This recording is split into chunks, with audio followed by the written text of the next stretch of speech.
Think of how it must have been for young men especially to learn how to operate the Morris wireless equipment and go to ship at sea, travel the world.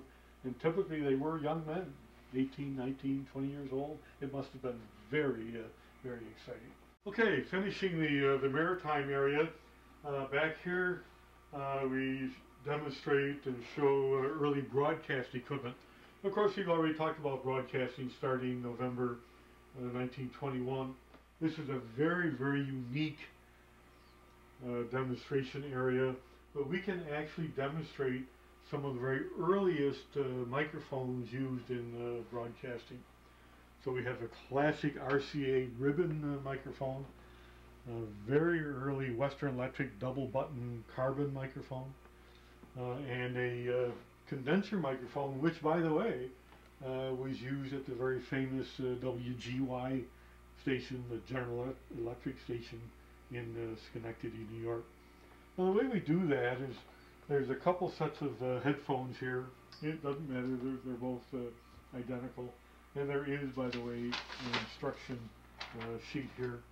But if people wanted to hear the difference between what these microphones sound like, you can put the headphones on, and these are color code: red, blue, yellow, green. And the microphones are also color coded: red, blue, yellow, green.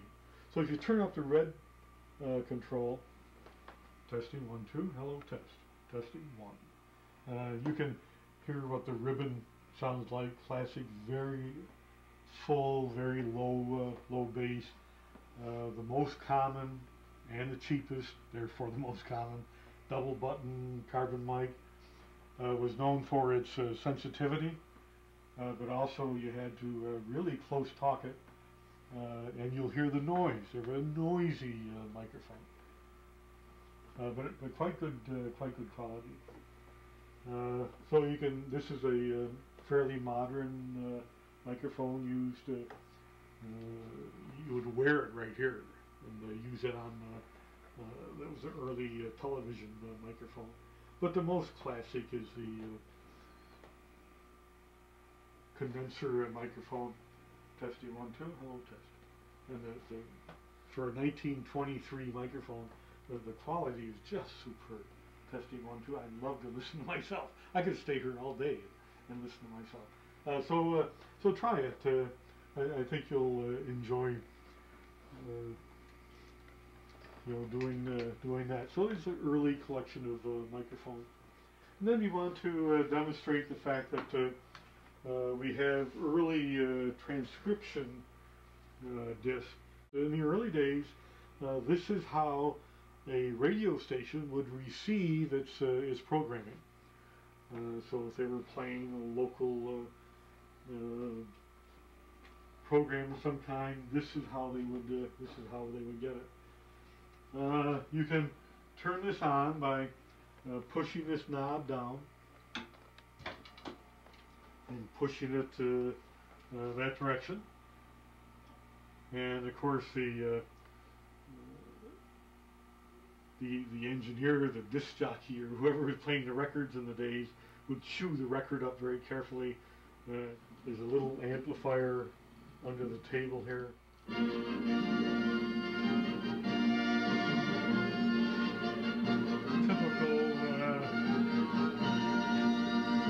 The United States Treasury Department presents Guest Star featuring Jack Smith.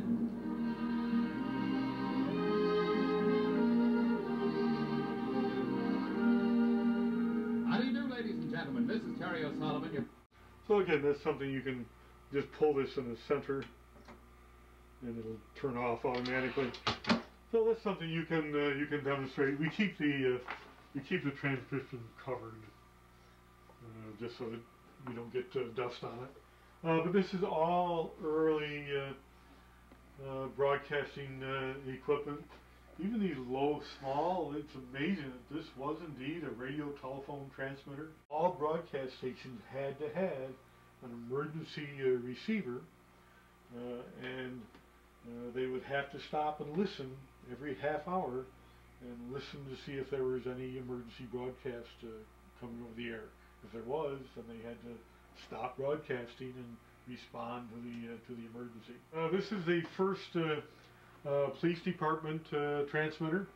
A little bit far from the broadcast field, but not as much as you might think. This is WPDR, W, Police Department, Rochester. So this is a Western Electric transmitter. It was used in Rochester for many, many years.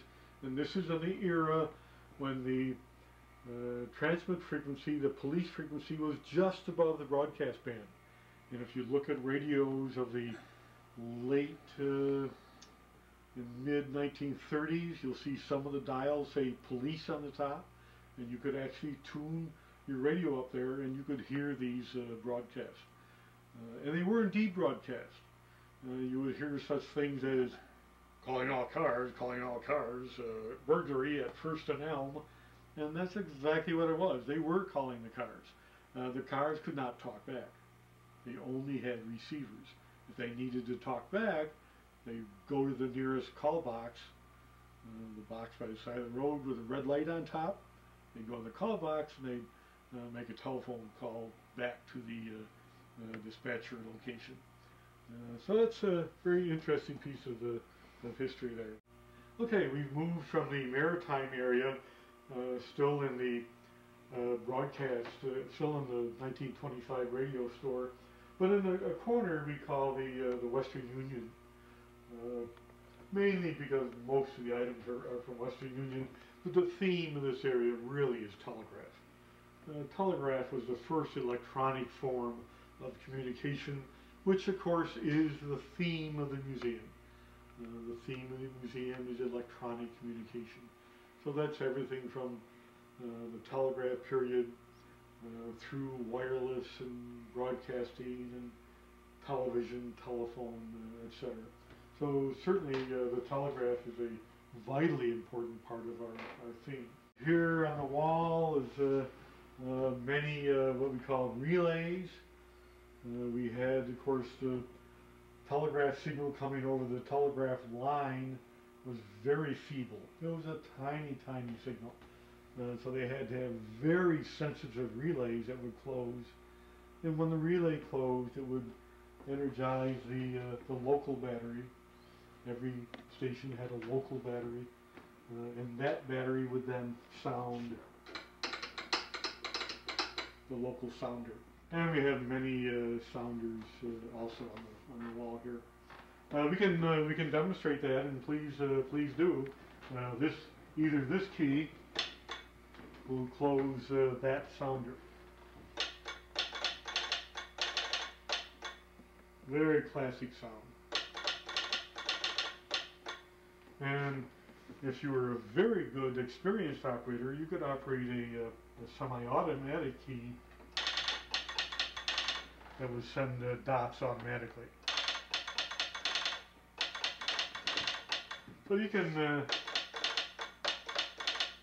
demonstrate that. A lot of people ask why the Prince Albert can in this sounder, but not in that sounder.